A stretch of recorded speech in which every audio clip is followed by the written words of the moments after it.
Assalamu alaikum, sunana Mustapha Saidi, mai shari'a akan hanyoyin da ake bi domin samun guraben karatu da kuma tallafi a jami'o'i mafiya tasiri a kasashen Turai, Amurka da kuma wasu kasashe a Afirka. Idan ba a manta ba, nakan yawaita yin magana akan waɗannan jami'o'i na zamani waɗanda aka buɗe saboda samar da ƙwarewa da wayewa da kuma buɗewar ido wa matasa ko yara masu tasowa. Jami'o'in da aka buɗe domin kamar gina shugabanni na gobe na Afirka.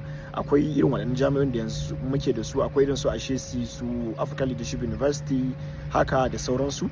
To zuwa na nan Kigali, Rwanda, saboda abin da yake rena kuma abin da na sa a gaba nake yawan yi yanzu, wanda shine kamar samar da jagoranci wa matasa masu neman guraben karatu a irin waɗannan jami'o'in. Yau na fito na yi takanas tun daga hotel da nake zama zuwa nan, tafiya ne mai yawan gaske na zo har nan wajen magariba ma ya kusa yi na iso. Na zo ni jami'an African Leadership University nan da ake yin magana ta wani take da kaman campuses ko wance wani take da tsangayoyi a kasashe daban-daban na Afirka, kama daga irin su Mauritius, ina kaman Afirka ta kudu da kuma nan Rwanda din. So na zo yau ne saboda zo gane wa kaina in ga yanayin makarantar, na ga kamar maybe in haɗu da wasu ko ɗalibai ko na abu mai kama da wani haka dai, saboda kawai gane wa idona in ji gurin nan da nake ta kokarin kullum na karfafa gwiwar mutane akan zo su yi karatu. Ya yake ne kam, shin yaya karatu a wajen yanayin sa yake da kuma yanayin zubin wajen gabaki dai. Kuma gaskiya na zo na ga wajen ya min kyau sosai, an yi tsari mai kyau wanda zai ba da daman a samu ilimi sosai dai don gwargwado, masha Allah. Kuma ya kamar da ku gani ga yanayin da wajen yake nan, duk ina cikin jami'an ne, although ga wannan kamar ginin jami'an ne haka a bayana.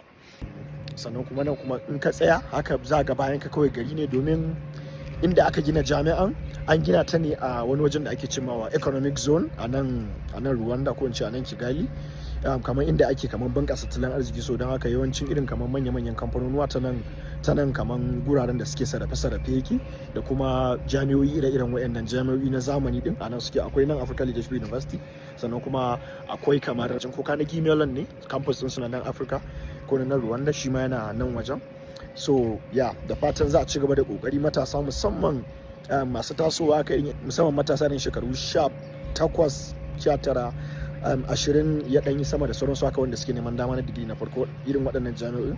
Yana da kyau a yi kokari, a yi yunkurin shigowa cikinsu, domin saboda irin ilimin da suke barawa mai inganci da kuma kwarewa da suke samarwa na abin da ya shafi shugabancin Afirka na gobe.